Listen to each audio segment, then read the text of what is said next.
Welcome to Meeting Success, the podcast for the meetings, events, and entertainment industry. I'm Coach Pete Sackel, business and productivity coach and 30-year event production veteran. And I'm going back to my roots to reconnect with top leaders and entrepreneurs to uncover valuable insights on business and mindset. And no doubt, you'll hear some entertaining stories along the way from a colorful cast of characters. Go out and make others feel important. Every week, you will in fact be meeting success. The stage is set, it's showtime.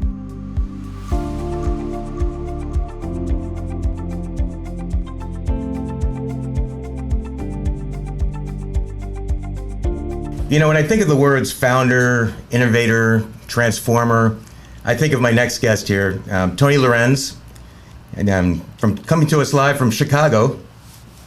Welcome, Tony. Hey Pete, good to see you again. It's good to see you. Yeah, it's been a while. We've known each other for quite some time, worked together back several years ago. And for those of you who don't know, that Tony right now is global head of corporate development at Revolution.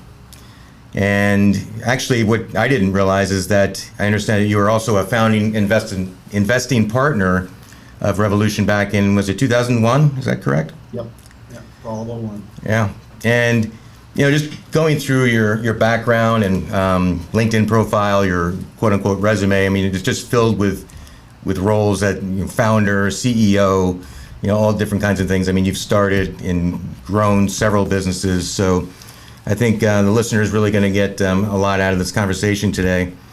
You know, some of the companies that you founded, Head Sale, Bob TV, Proactive.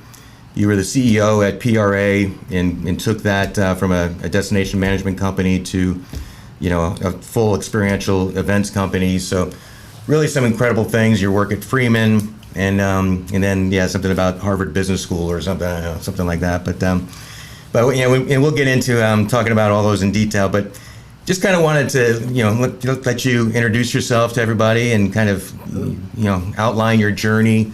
What kind of got you started and what led you to be this great, you know, innovator and builder of companies? Yeah, well, thanks, Pete, and I appreciate the time. Again, good to see you again. I think it probably starts back. My father was an entrepreneur. Before it was really cool to be an entrepreneur. He was in the real estate business. He wasn't particularly hugely successful, but I grew up in a family where that was just the norm. There was no corporate environment in which my parents were, and he was always that, an entrepreneur. I went to school at Butler, then Indiana, left with my CPA, thought that'd be a good foundation. About 4 or 5 years in, said this is not what I want to do for the rest of my life. And I'd always been interested in and had affinity for events. And so I took a big tour, sort of turn right, if you will, into a small agency when I was 27 or so, and worked for that event marketing agency. And then at 30, I said, I got to do this for myself. So I founded Proactive at that time. And that was a 14-year journey to build it to a place where it sold to Freeman. And inside of that journey is about 9 or 10 years in is where John and I got together to, he launched, it's his company, but I helped support the founding of Revolution back in 2001. I've always been a huge believer in the power of events. I've always felt and believed that events is the most powerful media on the planet, and that you just can't really replicate that power in any other media. So my endeavor has always been to find ways in which we can, from whatever platform I'm working, extend that power of this medium in this industry that we both know and love so well. Right.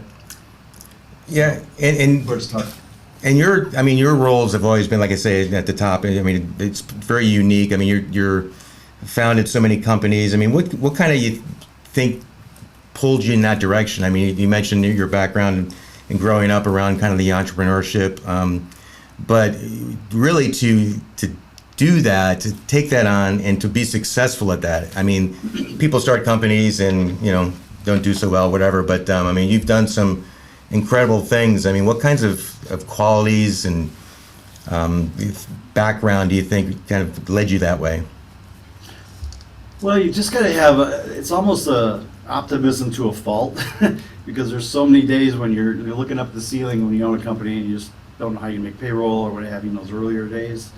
You just got to have one, optimism, two, resilience, reasonably smart, have a passion for what you're up to. If you don't have a passion for the craft or whatever business you're running, then it's probably not going to go well. I've always had a passion for events, but that was also backed by, again, resilience, eternal optimism, always want to learn. I've never stopped learning, never will stop learning. And I think that lifelong learning mentality helps, it really does help get you from A to E to C to D.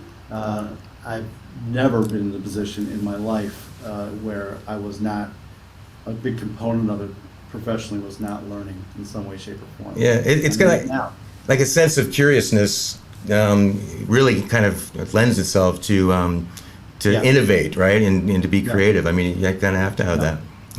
Yeah. Yeah. Curiosity is naturally important. You have to have empathy as a leader. You're going to start a business, but in a team, I had about 70 or so when I sold to Freeman.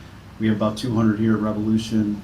You have to have, as a leader, you have to have empathy for the needs of your clients, of your team, of your partners.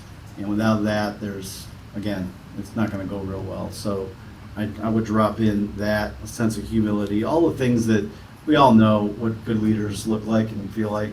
Those, if they're not pretty apparent on a pretty regular basis, and someone that's been in my space for a while, again, varying degrees of success if you don't have those things in place. Yeah, and I can attest firsthand. I mean, we worked together a little bit, and I worked closely with a lot of people that worked for you and your companies and everything, and everybody to a person, would definitely say that you had those qualities and are an incredible leader. And I think it always kind of blows my mind to see leaders, or I won't even call them leaders, but managers or owners of companies that don't get that connection between taking care of your people, caring about your people, how that translates to the customer experience, the client experience. It's amazing. Yeah. It goes back to humility. It's great leaders, and again, I'm running this audience probably knows this. You find people that are better than you in individual areas of the business as a CEO. John does that now, my partner in Revolution. We find someone that's way better than we are at creative, or way better than we are at M&A, in my case, in the role here, or operations, or finance, or sales, or you name it. And when you get that level of talent, it's objectively better than you in each of those functional areas, and yet you're still of a mindset and of a capacity to lead those people that are in fact better than you, then great things happen. And if you, on the other side, think that you're the smartest guy in the room, you're not. That's all there is to it. Right. That's just in small room. I Big rooms. I always look at analogies. Sports always provides a great metaphor for like that too. I mean, there's managers, coaches, whatever. I mean, they're managing, coaching players that are much better at the game than they are. But right. There's something about their quality and what they can do and what they can bring out in those people to make them the best. Yeah. And you mentioned something else too, which I wanted to ask you about. Obviously, to build the kind of the size of companies that you've built, you do have to kind of give up, I won't say control, because I want to talk about that in a second, but bringing other people in, like you say, people that are better than you at certain things. I've seen one of the biggest deterrent for growth that I've seen is when a business owner doesn't understand that and doesn't trust bringing other people in. And I just think that business owners, I think they're gonna lose control. But tell me about, in my view, you actually gain more control because you're bringing people in that now you're able to actually be, running the company, be the leader of the company. So it kind of elevates you a little bit so you can go out now, do the things you're really good at, get that vision. So you really have more control, wouldn't you say? Yeah, well, when you're a founder and owner, you don't have any choices.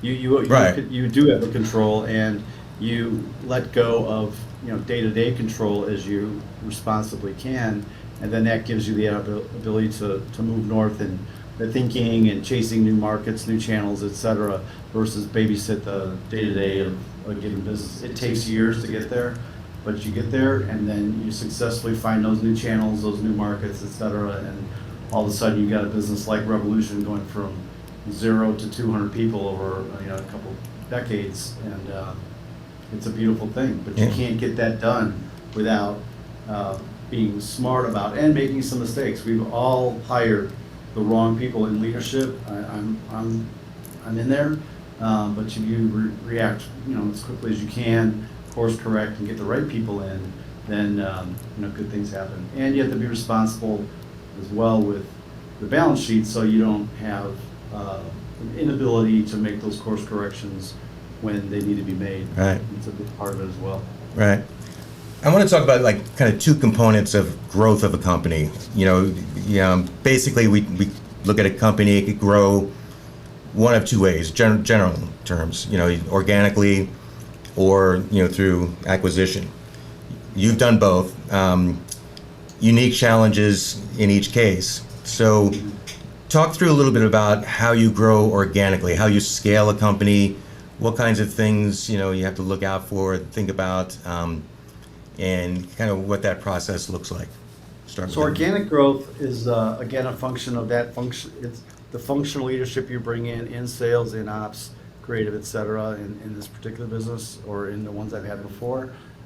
Getting that frontline leadership in place as effectively as and quickly as possible, and making sure that they act as peers, working with each other. That's really important, because then you've got an absence of that bifurcation that sometimes happens in companies between functions, to the extent that you get people singing off of a song sheet, a vision for the business, and then that vision inspires and drives functional leadership. That's where real magic happens, and most especially when you do it with a lot of smart people that are good at what they do in a growing market. Events is obviously a growing market, and so that's really helpful to land in the right market, but in the right market with the right people. And I hate to use an old analogy, but the right people on the bus and the right seats. That age-old analogy really does apply, and getting people either into the right seat or out of the bus entirely if need be, as effectively and responsibly and respectfully as possible, is a big part of it. Yeah. And again, as an entrepreneur, every entrepreneur has made a mistake of not acting quick enough in that regard.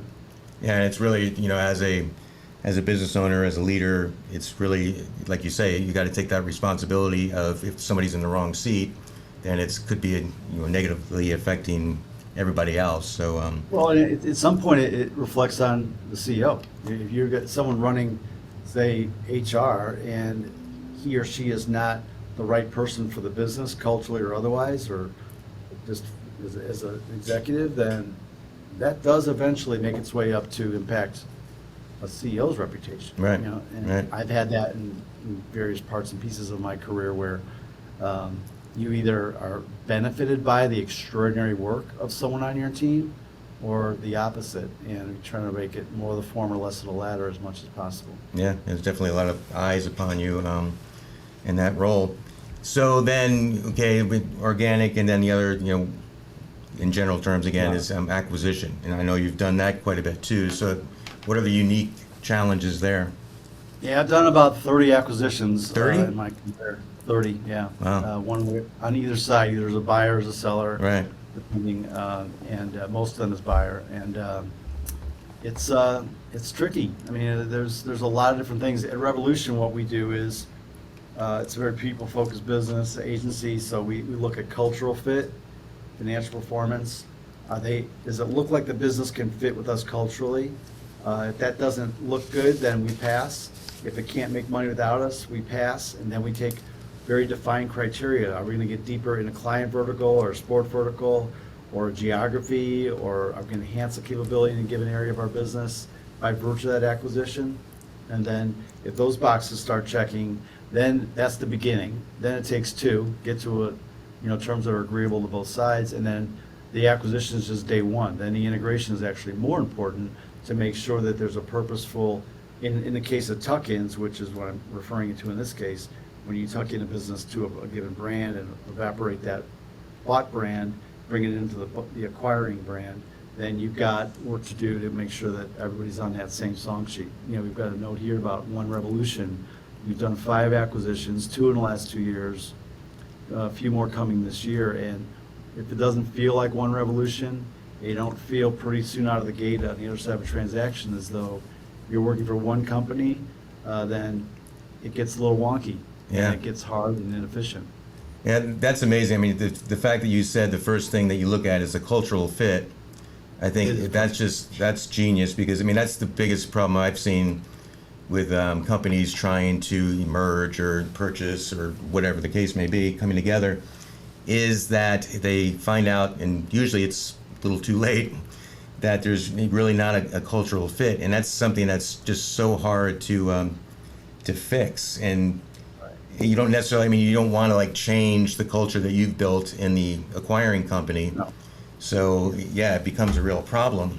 But and there's so much involved. I mean, with the acquiring a company, I mean, bringing in, and like you say, it starts with the culture, but then it's all, like you say, the systems, the operation.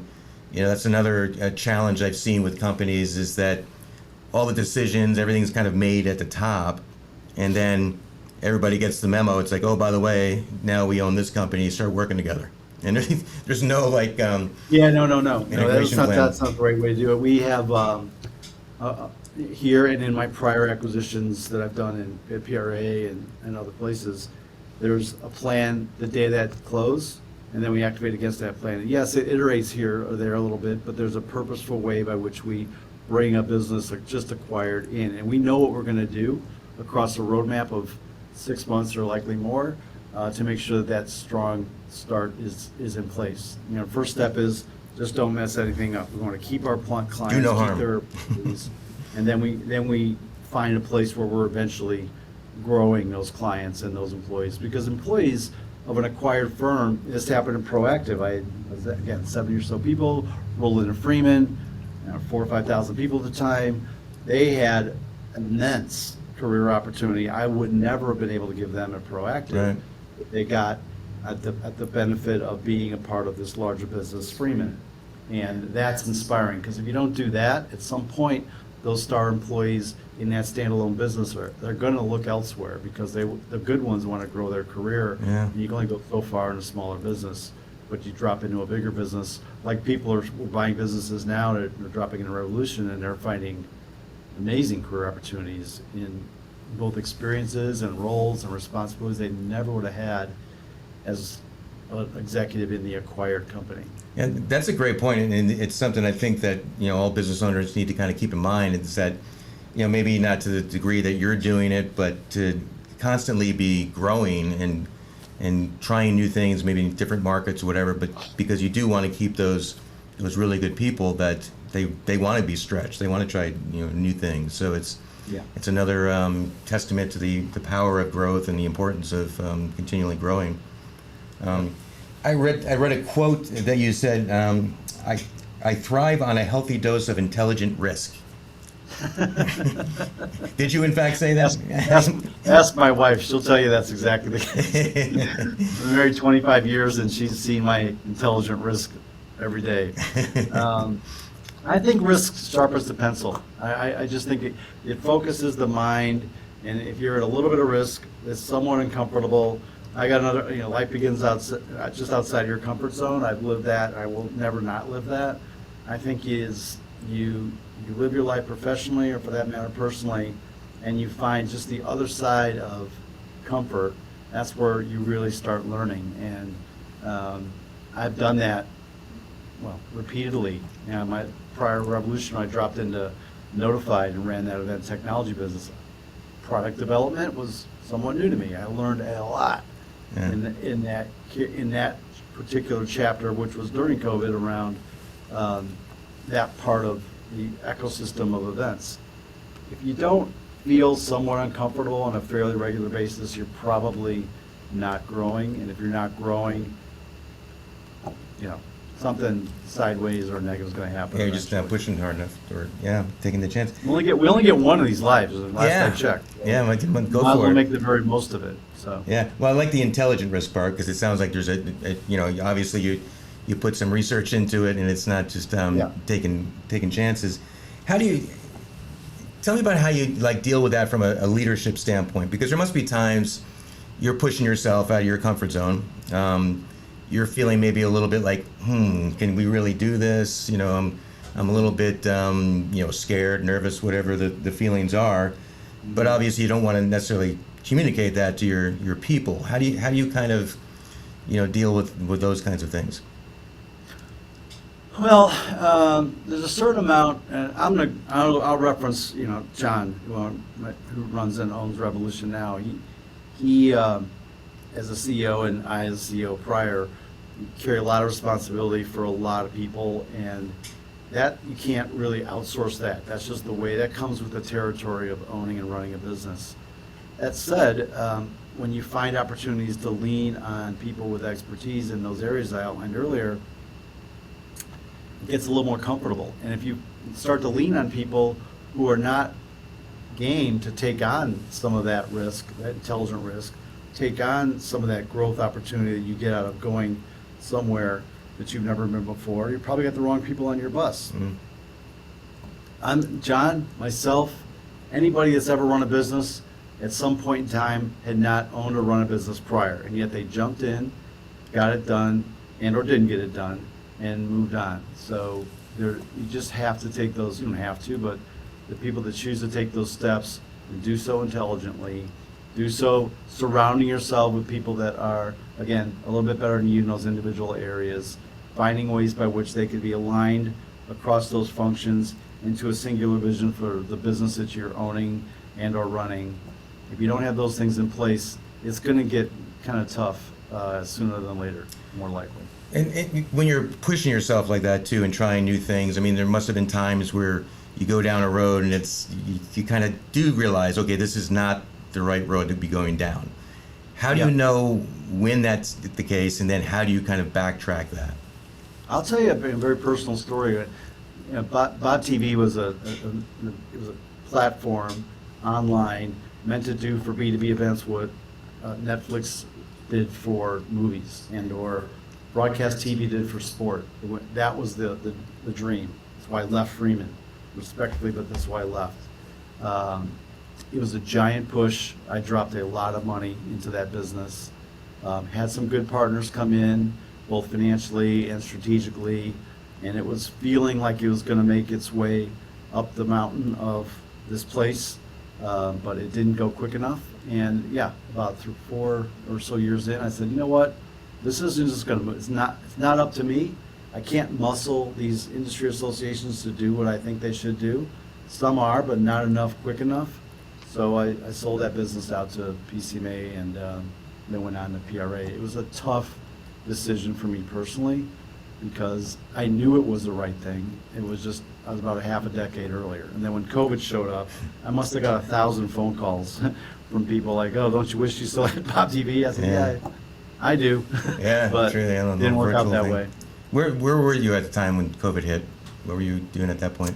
I had just wrapped up at PRA, and I was doing some consulting for Notified, or what was Intrado at the time. And then they asked me to come in and run their event technology business soon after COVID started. Yeah. So I was there during COVID. How do you think there's going to be, I mean, obviously there was an immediate negative effect on the industry, and which is, strongly bouncing back, and it's very strong now. But do you think, what kinds of long-term effects do you think that COVID and the lockdown and everything is gonna have on the meetings and events industry? Two things. One of which is the luxury of running these fairly significant internal or external events for millions of dollars without a lot of strategic measurement behind them that ties off that investment back to business objective. The industry got away with that for a long, long time. Right. I never quite understood it, but because of the inherent power of events, that people look the other way on true measures to measure business performance of that investment in events. I think that day is over. There's just too much data to not be who we need to be as stewards of those investments from a measurement standpoint. Part two, I think there's there's going to be, and already is, a different expectation of events. You know, the day one general session, move to breakouts for 45 minutes each, the typical drill that you and I both grew up with. I think that day is over as well. I think there's the inherent quality and the attraction of events is never going to go away. Right. But the means by which we design these events has changed and will continue to change fairly materially. And then, of course, the way in which we measure those events, not going to get away with it anymore. Yeah, I think it's interesting too. I always think of again the analogy of sports, and if you look like Major League Baseball, I mean they don't just count on ticket sales and stadiums. You know, Right. there's TV contracts, there's merchandise, there's all kinds of things that are additional streams of revenue. And I always thought like meetings and events could kind of learn from that. It's not just always about, but to your point, I mean it's we want to get together. That's one thing that's been proven, I think, through COVID and through Yeah. a lot of things. That's a time-tested thing, that it's really, really important for people to get together physically and see face to face. But there's so many other opportunities to touch your attendees and to get that message out there that it's gotten better. But I remember years ago, it'd be like, oh, you'd have one meeting a year, and that was the first and last time you saw the CEO or heard the message or whatever, and you go on and back to your office, and you forgot everything in 3 or 4 days. So Right. now with all the technology that we have, I think there's an opportunity for additional platforms and additional ways of communicating. Yeah, I've always believed that. It's one of the reasons I went to launch Bob TV was for that reason. There's this awesome content that is never going to take second to anything when it comes to quality of content to an event when it's done well. And yet was really not leveraged very well. It was very perishable.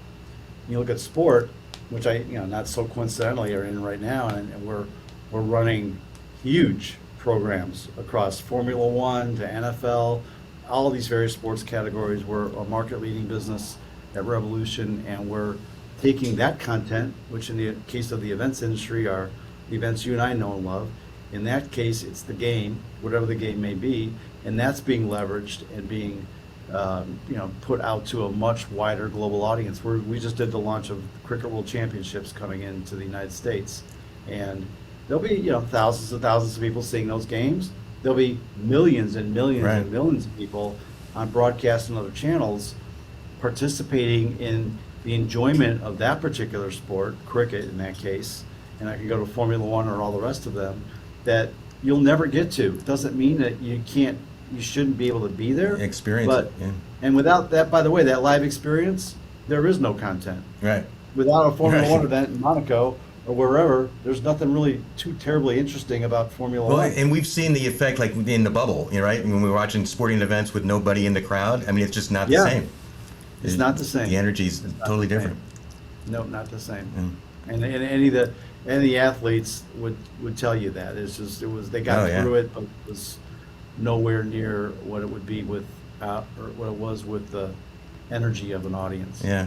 So taking that out, looking out further, and I consider you very much a visionary and all that. I mean, where do you see events going, and what kind of advice? I mean, do you have if people are looking to get into meetings and events? I mean, I would think that there's probably more opportunities to do more diverse things now in meetings and events. But Yeah.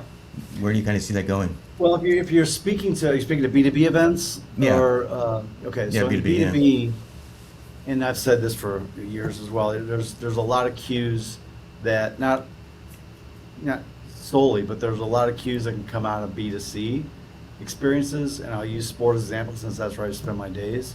That would be well served in the B2B event environment, and I think so to the extent that B2B takes not all, but many cues from how events activate in a consumer world.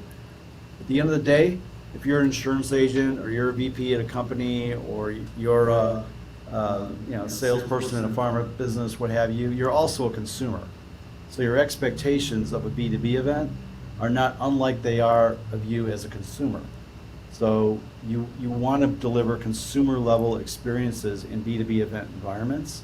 And then I think that when it's done that way, in that way, then you've got the recipe for growth in that B2B event environment. If you don't, it's going to look awfully boring, awfully quickly, and you may get them 1 year, but they're not going to come back. Right. Because they don't need to. Right. So I would be remiss if I didn't mention the two letters that everybody's talking about now, and what you AI. think of the use of AI, the future of AI in events, and how do you think? I mean, Yeah.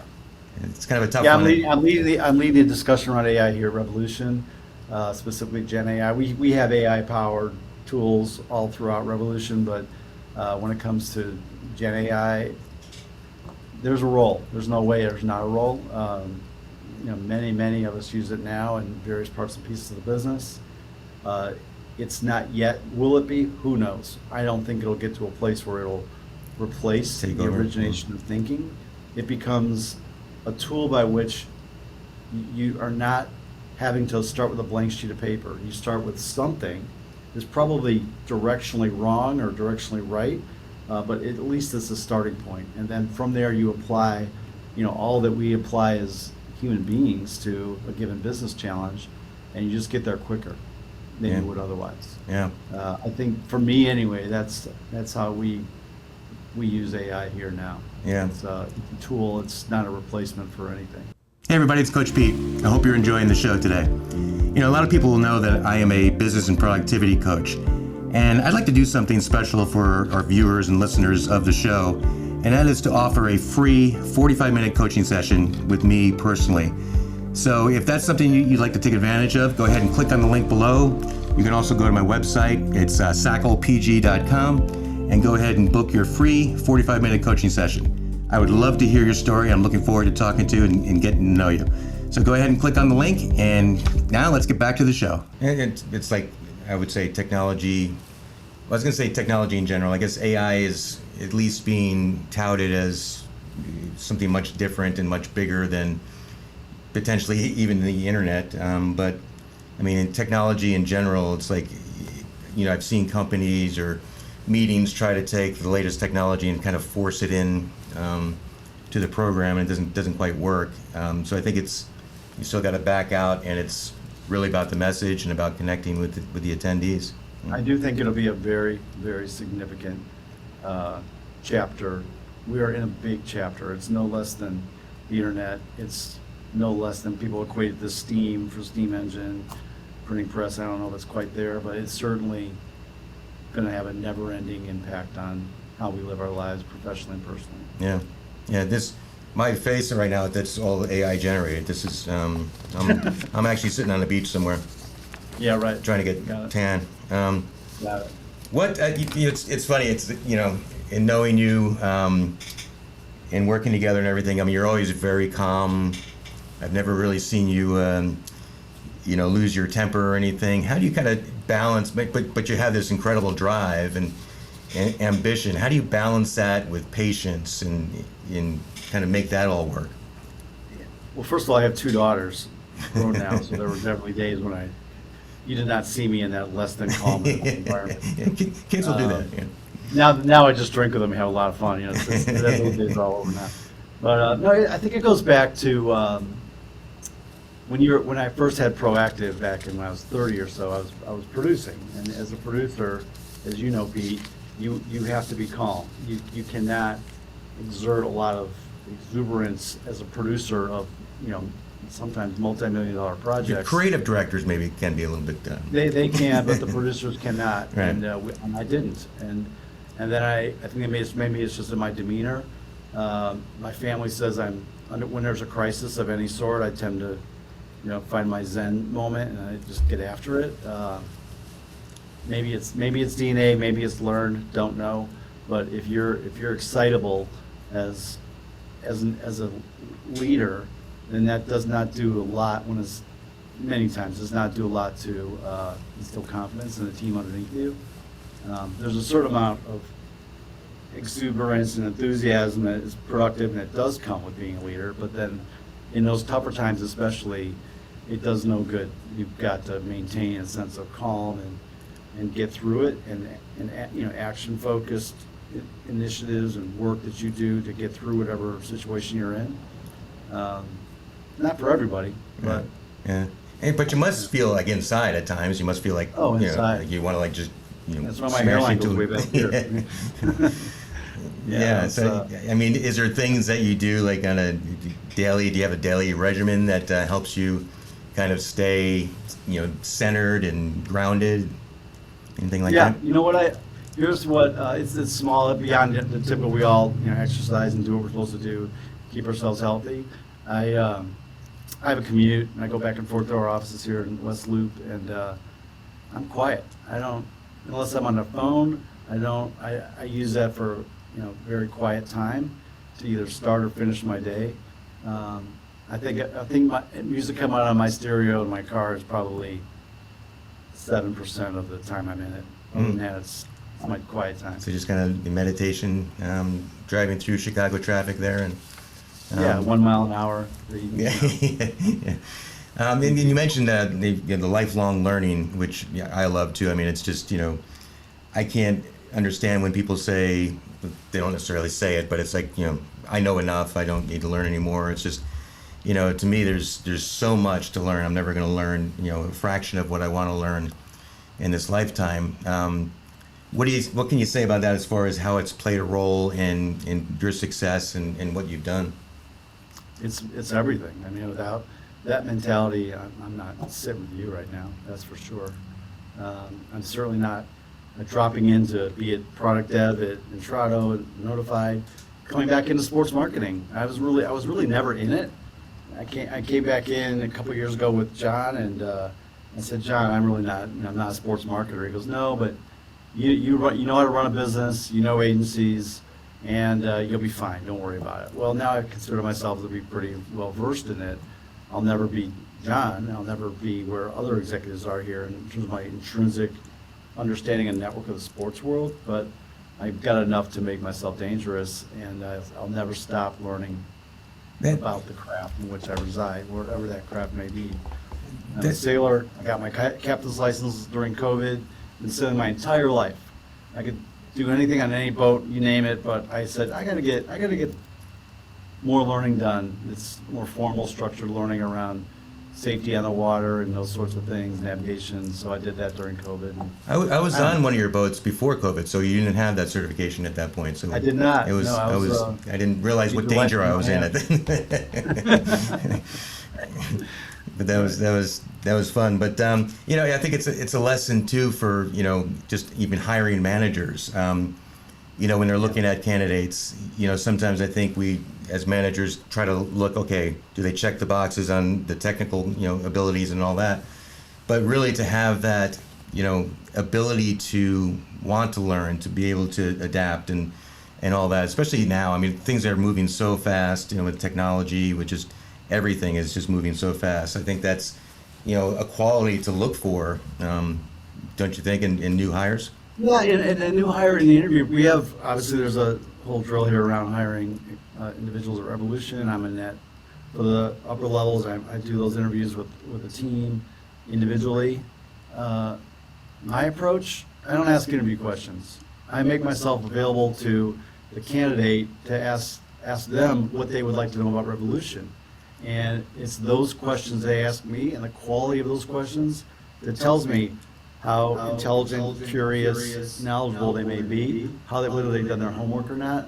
On the business, there's plenty of opportunity to learn about Revolution without being in an interview about it. And so, for me anyway, for years now, that's how I've been. There's plenty of other people that ask pointed questions that are typical interview questions, like what's your strength and all those things. I don't get any of that done. Yeah. I make myself available to them, and then the nature of their questions, their inquisition, if you will, about me or the business or the industry is what gives me what I need to give an informed view of that candidate. Yeah, I think that's awesome because, like you say, I mean, you ask the standard interview questions. I mean, people just get really good. I mean, you can Google or use AI to, find those answers and be ready, and set for those answers. But yeah, to actually turn it around and have them ask the questions, I think that's a great way to start it. And like you say, that shows if they've done their research, if they know enough about the company to ask questions, anything like that. And, I always think too, as we talked about culture before, and really the start of,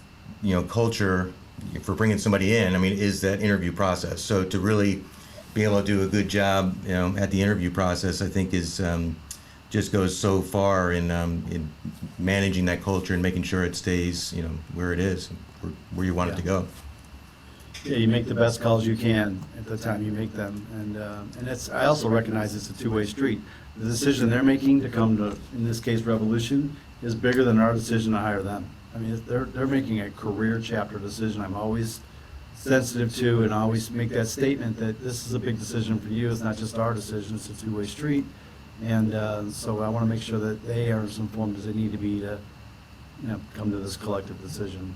And then it's up to us at the end of the day whether we bring them on or not. That's a great soundbite right there. I mean, I just got chills. I mean, just the way you talk about that, and the way the care and the empathy that you share to somebody coming in, because you're right. I mean, they're bringing their families with them. They're bringing their their lives. Sometimes they're moving from a different state.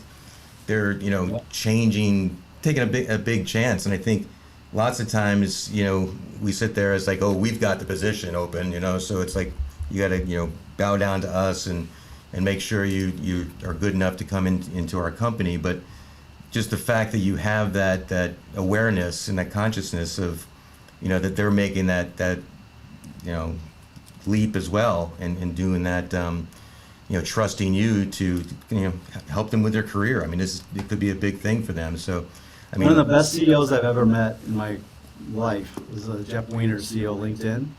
I met him when I had Bob TV, and he brought to light this point that I'll bring to this call, in that we're responsible, if you do come on board, we're responsible for a chapter in your tour of duty as a professional. We're not going to have you here forever. You're not going to be here for 30 years. If you're here for 3 to 5 to 7 to 10, awesome. But we need to do the best job we can do, as do you, in that chapter in which you reside at, in this case, Revolution.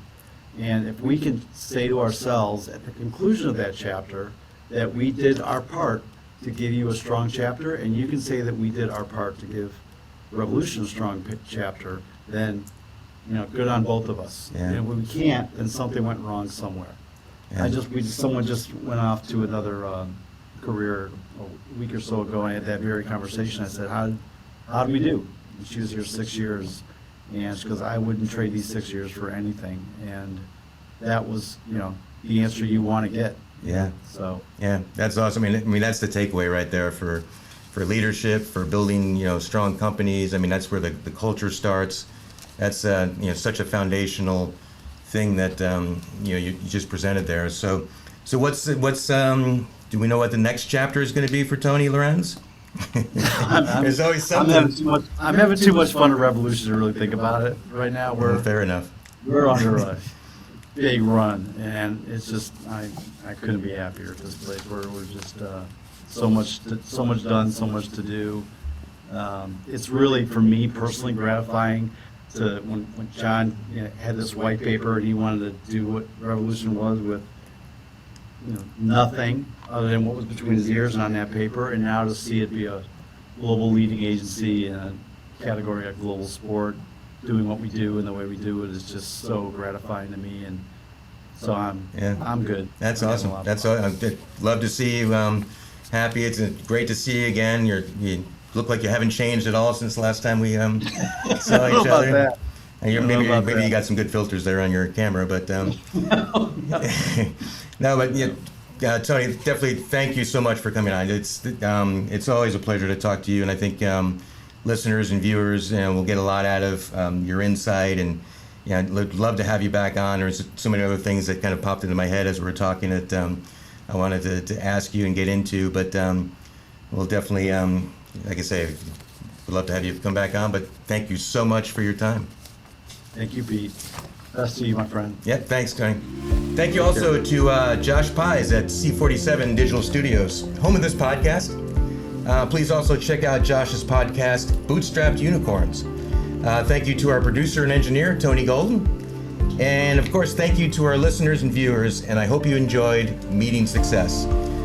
Please hit the subscribe button on my YouTube channel. I appreciate that. That means a lot. And until next time, Coach Pete saying, Bye for now.